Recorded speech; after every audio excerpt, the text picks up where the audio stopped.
নমস্কাৰ, পুনৰবাৰ স্বাগতম জনাইছোঁ আমাৰ নতুন এটা ভিডিঅ'লৈ। আজি আমি এই ভিডিঅ'টো লৈ আহিছোঁ উচ্চতৰ মাধ্যমিক চূড়ান্ত বৰ্ষৰ বিহু বিষয়ৰ যিখিনি প্ৰশ্ন কাকত আছিল, তাৰ ভিতৰত 2023 বৰ্ষৰ যিখিনি প্ৰশ্ন আহিছিল, সেই প্ৰশ্নখিনিৰ সমাধান কৰি তোমালোকৰ মাজলৈ আগবঢ়াবলৈ চেষ্টা কৰিম। গতিকে ভিডিঅ'ৰ প্ৰশ্ন আৰু উত্তৰকেইটা আৰম্ভণিৰ পৰা শেষলৈকে চাই যাবা। আৰু ভিডিঅ'টো যদি ভাল লাগে, শেষত লাইক এটা কৰি তোমাৰ বন্ধুবৰ্গসকলৰ মাজতো শ্বেয়াৰ কৰি দিবলৈ নাপাহৰিবা। তেতিয়া আহাচোন আমি 2023 বৰ্ষত কেনেধৰণৰ প্ৰশ্ন আহিছিল আমি সেই প্ৰশ্নখিনি প্ৰথম চাই ল'ম। ইয়াত মুঠ প্ৰশ্ন আহিছিল 9টা আৰু এই 9টাৰ ভিতৰত 6টা কৰিব লাগে। আৰু ইয়াত প্ৰশ্নখিনি আহিছিলে, প্ৰথম প্ৰশ্নটো আছিলে বহাগ বিহুৰ লগত জড়িত লোকাচাৰ আৰু লোকবিশ্বাসৰ বিষয়ে লিখা। এই প্ৰশ্নটোত 5 মাৰ্ক দিয়া হৈছিল।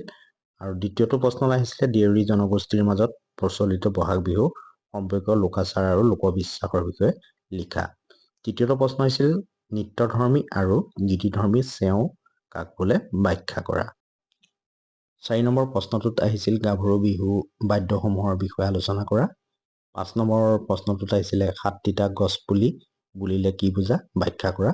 6 নম্বৰ প্ৰশ্নত আছিল ৰাতি বিহুৰ গীত নাচৰ পৰম্পৰাগত ৰূপৰ ধাৰণাটো আলোচনা কৰা। 7 নম্বৰ প্ৰশ্নত আছিল মৰাণ জনগোষ্ঠীৰ ধৰ্ম হুঁচৰিৰ বিষয়ে এটি টোকা যুগুত কৰা। আৰু 8 নম্বৰ প্ৰশ্নত আছিল কোচ ৰাজবংশীসকলৰ পুশুনা উৎসৱ বা মাঘ বিহুৰ বিষয়ে লিখা। আৰু 9 নম্বৰ প্ৰশ্নত দিয়া প্ৰশ্নটো আছিল বিহুৰ সৈতে সম্পৰ্কিত যিকোনো দুবিধ খেলৰ বিষয়ে লিখা। এইখিনি আছিলে প্ৰশ্ন। মুঠ 9টা প্ৰশ্ন দিয়া আছিল। এই 9টা প্ৰশ্নৰ ভিতৰত 6টা প্ৰশ্ন কৰিবলৈ দিয়া হৈছিল আৰু প্ৰতিটো প্ৰশ্নৰ বিপৰীতে 5কৈ নম্বৰ দিয়া আছিল। এতিয়া আমি এই আটাইকেইটা প্ৰশ্ন কেনেধৰণে লিখিম বা কি কি ধৰণে লিখিলে আমি উত্তৰবিলাক পাব পাৰিম সেই বিষয়ে আলোচনা কৰিম। ইয়াত আমি প্ৰথমটো প্ৰশ্নই লৈছোঁ বহাগ বিহুৰ লগত জড়িত লোকাচাৰ আৰু লোকবিশ্বাসৰ সম্পৰ্কে চমুকৈ লিখা। এই প্ৰশ্নটো তোমালোকে নোট কৰি যাবা, নতুবা স্ক্ৰীনশ্বট মাৰিও প্ৰশ্নখিনিৰ উত্তৰ লৈ ল'ব পাৰিবা। ইয়াত আমি উত্তৰ লিখিব লাগিব বহাগ বিহু গো সেৱা, মানৱ সেৱা আৰু ইষ্ট সেৱা এই 3 ধাৰাৰ সমাহাৰ বুলি ক'ব পাৰি। গৰুক দীঘলতি মাখিয়তী পাতেৰে কোবাই নদী বা খাল বিলৰ নৱবৰ্ষাৰ পানীৰে গা ধুৱাই চাটৰ পৰা গা লৈ লাও বেঙেনা দলিওৱা, ন পঘা লগোৱা, সন্ধিয়া গোহালিত জাক দিয়া, এইবোৰত গো খোৱাৰ পৰম্পৰা বিদ্যমান। সেইদৰে গোসাঁই ঘৰ বা থান মন্দিৰত সমবেত হৈ পূজা পাতল চাকি বন্তি জ্বলাই মাহ প্ৰসাদ আগবঢ়োৱা, পূৰ্বপুৰুষক পিণ্ড দিয়া আদি ইষ্ট সেৱাৰ নামান্তৰ। বিহুৰ দিনা জ্যেষ্ঠজনক সেৱা সৎকাৰ কৰি মান কাপোৰ দিয়া, কনিষ্ঠজনক স্নেহ আশীৰ্বাদেৰে বিহুৱান যচা, প্ৰণয় প্ৰণয়িনী বা নৱদম্পতিৰ ইজনে সিজনক মৰম প্ৰীতি যচা আদি হ'ল মানৱ সেৱাৰ উজ্জ্বল নিদৰ্শন। বিহুত হুঁচৰি গোৱা প্ৰথা, ইষ্ট দেৱতা দেৱ দেৱীৰ স্মৰণ লগতে গৃহস্থক আশীৰ্বাদ দি ফুৰা প্ৰথা এই 3 ধাৰাৰ পুনৰ মাত্ৰে বিদ্যমান।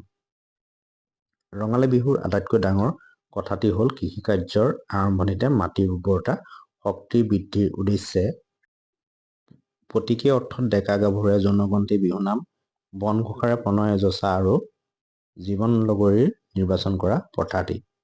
গছৰ তলৰ বিহুত বিহুৰ গোসাঁনীক ঢোল পেঁপা গগনা বজাই নমাই আনি পুনৰ 7 দিনৰ পিছত ঢোল পেঁপা গগনা ভাঙি বিহু উৰুৱাই কৃষিকাৰ্যত মনোনিৱেশ কৰা তাহানিৰ প্ৰথাটি অৱশ্যে বৰ্তমান বৰকৈ মানি চলা দেখা নাযায়। গোটেই বহাগ মাহ জুৰি বিহু পালন কৰি জেঠলৈকে বহাগী বিদায় উৎসৱ পালন কৰাটো অসমীয়াৰ নিজা পৰম্পৰা কেতিয়াও নহয়। ই এক প্ৰকাৰৰ ধন আৰু সময়ৰ অপচয় আৰু শ্ৰমবিমুখী মনৰ পৰিচয় মাথোন। এই প্ৰশ্নটোৰ লগত তোমালোকে নিজৰ কিছু ভাষা ব্যৱহাৰ কৰিও লিখিব পাৰিবা। তাৰোপৰি আমি গৰুক গা ধোৱা, দীঘলতি পাতেৰে কোবোৱা আৰু হালধি বেঙেনা লাওৰ মালা পিন্ধোৱা ৰীতিটো অসমৰ উজনি কি নামনি জনজাতি কি অজনজাতি সৰ্বত্ৰে আৰু সকলো সমাজতে বিদ্যমান।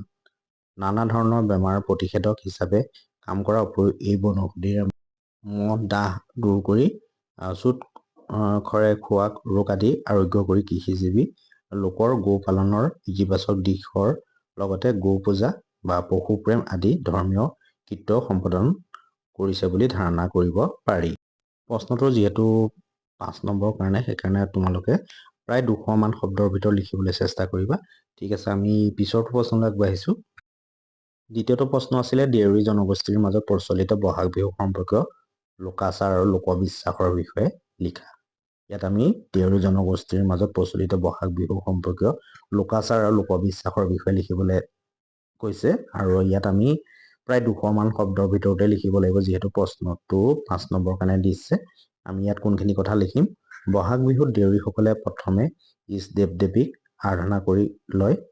নিজ নিজ ঘৰত পতা পূজা ঘৰ দেও বা পূবচনী পূজা আৰু দেওশালত ৰাজহুৱাকৈ পতা পূজা দেওশালৰ পূজা নামে পৰিচিত।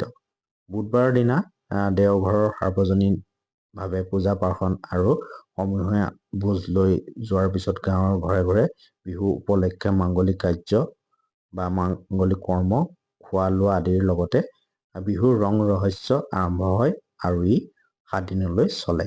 প্ৰথম বিহু পূজাৰ 5 দিনৰ পৰা দেউৰীসকলৰ আটাইকেইটা খেলতে বহাগ বিহুৰ সময়ত দেৱালয়ত দেওধনী উঠে। দেও উঠা ব্যক্তিগৰাকীয়ে বিশিষ্ট সুৰেৰে গীত জুৰি সমূহ ৰাজ্যক উদ্দেশ্যে আগন্তুক বছৰটো কুশল মংগল বিপদ বিঘিনি আদিৰ বিষয়ে ভৱিষ্যতবাণী কৰে। তাৰোপৰি দেউৰীসকলৰ বহাগ বিহুৰ সৈতে জড়িত অন্যতম লোকাচাৰ হ'ল নকৈ চুৰিয়া পিন্ধোৱা আৰু পাউগা মৰোৱা প্ৰথা। এই উপলক্ষে গৰুৰ বিহুৰ দিনাখন নকৈ চেমনীয়া বা পাট গাভৰু হোৱা বয়সন্ধিকালৰ ল'ৰা ছোৱালীক তেওঁলোকতকৈ ডাঙৰ ডেকা বা গাভৰু লোকসকলে চেক বুজি মাতি আনি ধৰি বান্ধি হ'লেও শালৰ পৰা নকৈ কাটি অনা পুৰুষৰ চুৰিয়া বা নাৰীৰ বুকুত বন্ধা কাপোৰ, যিখিনিক পাও বা পাউগা বুলি কোৱা হয়, আনুষ্ঠানিকভাৱে পৰিধান কৰে। এই দিনটোতে পুৰুষত্ব বা নাৰীত্ব প্ৰাপ্ত হোৱা বুলি ঘোষণা কৰি পুৰুষক ডাঙত পিঙতকৈ হৈ ঘূৰি ফুৰাৰ পৰা বাৰণ কৰা হয় আৰু নাৰীকো দৈনন্দিন জীৱনত নিজকে সুৰক্ষিত কৰি ৰাখিবৰ বাবে বিধান দিয়া হয়। এই অনুষ্ঠানটোক ল'ৰাৰ ক্ষেত্ৰত নচুৰিয়া পিন্ধোৱা আৰু ছোৱালীৰ ক্ষেত্ৰত বুকুত কাপোৰ পিন্ধোৱা বা পাউগা মৰা বোলে। এইটো কথা মনত ৰাখিবা, এই অনুষ্ঠানটোক ল'ৰাৰ ক্ষেত্ৰত নচুৰিয়া পিন্ধোৱা আৰু ছোৱালীৰ ক্ষেত্ৰত বুকুত কাপোৰ পিন্ধোৱা বা পাউগা মৰা বোলে। এনেধৰণে এই প্ৰশ্নটো লিখিব লাগিব। ইয়াত অৱশ্যে নিজৰ কিছু বাক্য তুমি সংযোজন কৰি ল'ব পাৰিবা। ঠিক আছে, আমি পাছৰটো প্ৰশ্নলৈ আগবাঢ়িছোঁ। তৃতীয়টো প্ৰশ্ন আছিলে নিত্যধৰ্মী আৰু গীতিধৰ্মী চেওঁ কাক বোলে? ব্যাখ্যা কৰা। ইয়াত আমি প্ৰথম জানি ল'ব লাগিব নিত্যধৰ্মী মানেনো কি আৰু গীতিধৰ্মী চেওঁ মানেনো কি। ইয়াত আমি উত্তৰ লিখিম, ঢোলৰ বোলনিৰ ওপৰত বিশেষ ভংগীমাৰে হস্ত আৰু পদচালনা কৰা হয়। বহী বা ভৰিৰ খোজেৰে তাল ৰাখি নচা হয় বাবে তিমালয়ত বাদন কৰা হয়। এই চেওঁ এক নিত্যধৰ্মী চেওঁ বোলে। ইয়াত আমি উদাহৰণস্বৰূপে দফা হিচাপে ইয়াত দেখুওৱা হৈছে ক দফাত ঘেইন ঘেইন ঘেইন চাক, ঘেইন ঘেইন ঘেইন চাক, ঘেইন ঘেইন ঘেইন চাক, ঘেইন চাক চাক চাক, এনেধৰণে গাব লাগে। ঠিক তেনেধৰণে আমি খটো দফাত গাব লাগে পাক উৰু ঘেনি চাকু ঘেন ধিন দাওঁ, পাক উৰু ঘেনি চাকু ঘেন ধিন দাওঁ। আকৌ কৈছোঁ, পাক উৰু ঘেনি চাকু ঘেন ধিন দাওঁ, পাক উৰু ঘেনি চাকু ঘেন ধিন দাওঁ। আৰু দফা গত আছে বা আমি গাব লাগে ঘেন উৰু ঘেন চাকু ঘেন উৰু ঘেন চাকু। এই দফাৰ কেৱল বোলনিবোৰ গীত আৰু নাচৰ ওপৰত আধাৰিত। চেওৰ তাল ৰক্ষা কৰি পদ, হস্তচালনা আৰু গীত পৰিৱেশন কৰা হয়। এই দফা সত্ৰীয়া নৃত্যৰ অংকীয়া ভাওনাৰ লগত নৃত্যৰ সাদৃশ্য দেখা যায়। লয় কমাত বিলম্বৰ পৰা ঊৰ্ধ্বমুখীলৈ গতি কৰে। এই চেও গীতিধৰ্মী শ্ৰেণীৰ। এই চেওখিনি তোমালোকে ভালধৰণে প্ৰেক্টিচ কৰিবা আৰু পৰীক্ষাত আহিলেতো লিখিব লাগিবই। ঠিক আছে, আচলতে প্ৰশ্নবিলাক লিখি লিখি প্ৰেক্টিচ কৰিবা, নিশ্চয় মনত ৰ'ব। ঠিক আছে, আমি পাছৰটো প্ৰশ্নলৈ আগবাঢ়িছোঁ। 4 নম্বৰ প্ৰশ্নটোত আছিলে গাভৰু বিহুৰ বাদ্যসমূহৰ বিষয়ে আলোচনা কৰা। এটা গুৰুত্বপূৰ্ণ প্ৰশ্ন। গাভৰু বিহুৰ কোনখিনি বাদ্য বিষয়ে আমি লিখিব লাগিব বা জানিব লাগিব। ইয়াত আমি লিখিব লাগিব গাভৰু বিহু হৈছে গাভৰুসকলৰ সমনীয়া বিহু। এই বিহুৰ নৃত্যানুষ্ঠানত গীতেই প্ৰধান অলংকাৰ। শ্ৰুতিমধুৰভাৱে ৰহনীয়া গীতৰ লালিত্যই নৃত্যৰ কলাৰীতিক অধিক উপভোগ কৰি তোলে। গীতৰ জৰিয়তে নৃত্যৰ নান্দনিকতা মনোগ্ৰাহী কৰি তুলিবৰ বাবে গাভৰু বা মহিলাসকলে বাদ্যযন্ত্ৰও ব্যৱহাৰ কৰে। গাভৰু বিহুত ব্যৱহাৰ হোৱা মুখ্য বাদ্য হৈছে টকা, গগনা আৰু সুতুলি। মনত ৰাখিবা, গাভৰু বিহুত ব্যৱহৃত হোৱা মুখ্য বাদ্য কি কি হ'ব পাৰে? টকা, গগনা আৰু সুতুলি। তাৰোপৰি হাত চকৰি গাভৰু বিহুৰ অন্য এক সহযোগী বাদ্য হিচাপে বিবেচনা কৰিব পৰা যায়। গাভৰু বিহুত নৃত্য সংগীতকাৰীসকলৰ হাত চকৰিৰ ধ্বনি গাভৰু বিহুৰ সাংগীতিক অভিব্যক্তিক অধিক ব্যঞ্জনময় কৰি তোলে। সাধাৰণতে বিলম্ব, মধ্য আৰু দ্ৰুত লয়ত গাভৰুসকলে গগনা বজোৱা পৰিলক্ষিত হয়। গগনা বজোৱাৰ পিছত গগনা বজোৱা গাভৰুজনীক উদ্দেশ্যে বিহুগীতো গোৱা দেখা যায়। সাধাৰণতে গাভৰু বিহুৰ বাদ্যৰ চেও, চাপৰ প্ৰকৃতি গীতিধৰ্মী আৰু নৃত্যধৰ্মী বা নৃত্যধৰ্মা। গীত নৃত্যৰ তাল ৰাখিবলৈ টকা, বাদ্য আৰু হাত চকৰি ব্যৱহাৰ কৰা হয়। এইখিনি তোমালোকে লিখিব লাগিব, তাৰ উপৰিও নিজৰ কিছু সংযোজন ইয়াত কৰিবা। আৰু গাভৰু বিহুৰ মুখ্য বাদ্যকেইবিধ মই ক'লোৱেই, টকা, গগনা আৰু সুতুলি। তাৰ উপৰি হাত চকৰিও গাভৰু বিহুৰ এক সহযোগী বাদ্য হিচাপে বিবেচনা কৰিব পৰা যায়। ঠিক আছে, আমি পাছৰটো প্ৰশ্নলৈ আগবাঢ়িছোঁ। পৰৱৰ্তী প্ৰশ্নটো আছিল, সাতটিটা গছপুলি বুলিলে কি বুজা? ব্যাখ্যা কৰা। সাতটিটা গছপুলি, আমি কোনখিনি উত্তৰ ইয়াত লিখিব লাগিব? ৰঙালী বিহুৰ বতৰত 100 এবিধ শাক খোৱা এক পৰম্পৰা আছে। 100 এবিধ শাকৰ অন্যতম হ'ল মানিমুনি, নৰসিংহ, দোৰোণ, বনৌষধি, মচন্দৰী আদি বহুতোখিনি শাক আছে। এই গোটেইখিনি শাকৰ নাম মই নকওঁ, ইয়াত তোমালোকে নামখিনি চাই ল'বা আৰু প্ৰয়োজন হ'লে স্ক্ৰীনশ্বট মাৰি ল'বা। আমাৰ প্ৰশ্নটোত সুধিছে সাতটিটা গছপুলি বুলিলে কোনখিনি গছক আচলতে বুজা যায়, এইখিনি তোমালোকৰ মাজত কৈ দিম। ঠিক আছে, বহাগ বিহুত আমাৰ 100 এবিধ শাক খোৱাৰ এক পৰম্পৰা আছে আৰু এই 7বিধ শাকৰ একেলগে তৈয়াৰ কৰি খোৱাটোক আমি সাতশাকি বুলিও কোৱা হয়। নামনি অসমৰ গাঁওসমূহত ৰঙালী বিহুৰ বতৰত 7বিধ একেলগে ৰান্ধি খোৱাটো এক লোক পৰম্পৰা আছে। বৰপেটা অঞ্চলত 7বিধ শাক তোলাৰ পৰম্পৰাক সাতশাকি বিহু বোলে। 7 বিহুৰ দিনাখন পুৱাতে মহিলাসকলে কীৰ্তন আৰু নামঘোষাৰ পদ গাই দল বান্ধি পথাৰলৈ যায়। ইয়াত সম্পূৰ্ণখিনি মই কৈ নাযাওঁ, তোমালোকে প্ৰয়োজন হ'লে ভিডিঅ'টোৰ স্ক্ৰীনশ্বট কৰি ল'বা।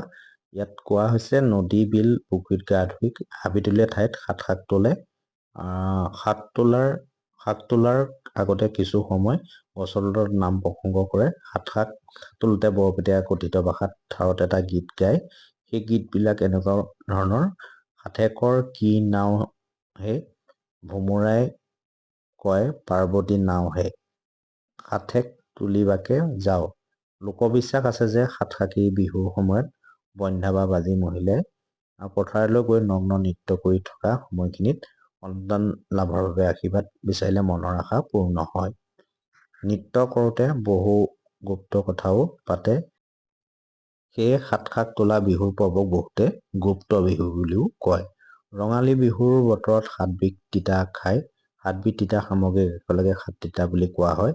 সাততিতা খালে ছাল, চকু, পাকস্থলী, গাঁঠি আদিৰ অনেক বেমাৰ আজাৰৰ পৰা সকাহ পায় বুলি বিশ্বাস আছে বা বিশ্বাস কৰে। শেষত এটা কথা মনত ৰাখি থবা, সাততিতা কোনখিনিক কয়? নিমপাত, ভেকুৰী গুটি, ভেটাই তিতা, বাহক, তিতা ফুল, এলচি আৰু শেৱালি ফুল। এইখিনিয়ে তোমালোকে যুগুত কৰি লিখিব লাগিব আৰু প্ৰশ্নটো যিমান পাৰে সহজভাৱে লিখিবলৈ চেষ্টা কৰিবা। ঠিক আছে, আমি এতিয়া পাছৰটো প্ৰশ্নলৈ আগবাঢ়িছোঁ। 6 নম্বৰ প্ৰশ্নত আছিল, ৰাতি বিহুৰ গীত নাচৰ পৰম্পৰাগত ৰূপৰ ধাৰণাটো আলোচনা কৰা।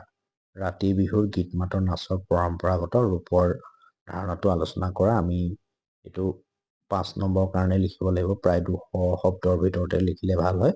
ইয়াত আমি কোনখিনি কথা লিখিম? ৰাতি বিহু চ'ত মাহত ভালেমান দিন ধৰি ৰাতিৰ ভাগত হাবিৰ ডাঙৰ গছৰ তলত নাইবা বাঁহনিৰ মাজত প্ৰস্তুত কৰা বিহুখোলাত অনুষ্ঠিত হৈছিল। সেই বিহুখোলাত বিহুৱতীসকলে প্ৰতি ৰাতি বিহু জুৰিছিল।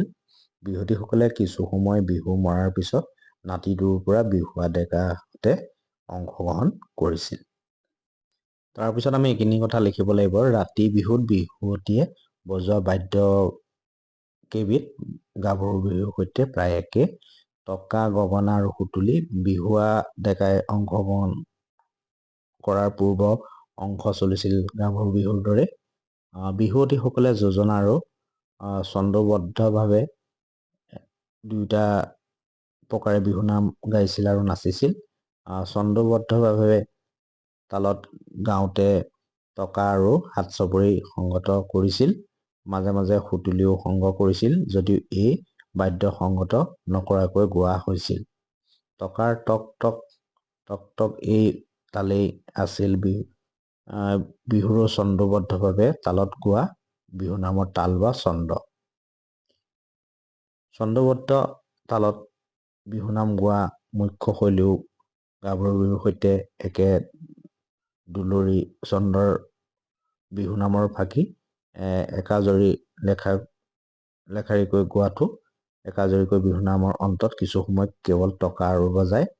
এনে একাজৰি বিহুনাম আৰম্ভ কৰাৰ পূৰ্বে সাধাৰণতে যোজনা একোটা গায়। তদুপৰি বিহুৱতীসকলে জাতনাম হিচাপেও বিহুনাম গাইছিল, গগনা আৰু সুতুলিও বজাইছিল। ৰাতি বিহুৰ আৰম্ভণিতে হুঁচৰি ঘোষা গোৱা শৈলীত বিহুনাম গোৱা নাছিল বুলিয়ে অভিজ্ঞসকলে কয়। অন্য হাতেদি নাতিদূৰৰ পৰা বিহুৱা ডেকাই অংশগ্ৰহণ কৰাৰ পিছৰ পৰা ৰাতি বিহু গাভৰু বিহুতকৈ বেছ ভিন্ন হৈ পৰিছিল। ডেকাই গোৱা বিহুনাম আৰু পেপাৰ চেউক বিহুৱতীসকলে টকা, গগনা আৰু সুতুলি বজাই নাচিছিল। মাজে মাজে কেৱল বিহুৱতীসকলে একাজৰি বিহুনাম গাইছিল। এটা সময়ত আৰম্ভ হৈছিল বিহুৱা বিহুৱতীৰ জোৰানাম। বৰ্তমানৰ মুকলি বিহু ডেকা গাভৰুৱে অংশগ্ৰহণ কৰা বিহুক মুকলি বিহু বুলি কোৱা হয়। ৰাতি বিহু ডেকাহঁতে অংশগ্ৰহণ কৰা অংশৰ আৰ্হি বুলি ক'ব পাৰি। বৰ্তমানৰ এই মুকলি বিহুৰ অৱশ্যে আনকেইটা বিহু বাদ্যৰ উপৰিও বিহুৱাই ঢোল বজায় আৰু বিহুৱতীয়ে ঢোলৰ চেও নাচে, মানে ঢোলৰ চেওটো নাচে। অতীতৰ ৰাতি বিহুৰ ডেকাই ঢোল বজোৱা নাছিল বুলি অভিজ্ঞসকলে কয়। পিছৰ ফাললৈ কোনো কোনো অঞ্চলতে বিহুৱা ডেকাই ঢোলৰ লগত নি বজাইছিল। ৰাতি বিহু কেৱল বিহুৱতীয়ে মৰা আৰম্ভণি অংশত বিভিন্ন ভাগৰ বিহুনাম গাইছিল। বিহুৱাৰ অংশগ্ৰহণৰ পাছৰ পৰাই ৰাতি বিহুৰ বিহুনামবিলাক হৈ পৰিছিল মুখ্যতঃ প্ৰীতি ভাৱৰ তথা প্ৰীতিসূচক। হাবি নাম ওৰফে বনৰীয়া বিহুনামেও ৰাতি বিহুত ঠাই পাইছিল। এইখিনি কথাই তোমালোকে ভাল ধৰণে বুজাই বহাই লিখিব লাগিব আৰু নিজৰ ভাষাতে প্ৰায়খিনি কথা লিখিবলৈ চেষ্টা কৰিবা। ইয়াত মোৰ আচলতে 9টা প্ৰশ্ন আহিছিল। 9টাৰ ভিতৰতে 6টা প্ৰশ্নই উত্তৰ কৰিব লাগে। যিহেতু সময়ৰ প্ৰতি লক্ষ্য ৰাখি আমি গোটেইকেইটা প্ৰশ্ন এইটো ভিডিঅ'তে সমাপ্ত কৰিব নোৱাৰিম। আমি পাছৰ ভিডিঅ'ত বাকীকেইটা প্ৰশ্ন দিবলৈ চেষ্টা কৰিম। আৰু তোমালোকে যদি আমাৰ চেনেলটোত পোনপ্ৰথমবাৰৰ বাবে ভিডিঅ' চাই আছা, এতিয়াও যদি চেনেলটো ছাবস্ক্ৰাইব কৰা নাই তেন্তে ছাবস্ক্ৰাইব কৰি ৰাখিবা। আমি বাকী সকলোকেইটা চেপ্টাৰৰ বা পূৰ্বৰ যিখিনি প্ৰশ্ন কাকত আছিল সেই গোটেইকেইটা প্ৰশ্ন কাকতৰে গোটেইখিনি প্ৰশ্ন উত্তৰ আকাৰে তোমালোকৰ মাজলৈ দিবলৈ চেষ্টা কৰিম। ঠিক আছে, ভিডিঅ'টো সম্পূৰ্ণ চোৱাৰ বাবে ধন্যবাদ।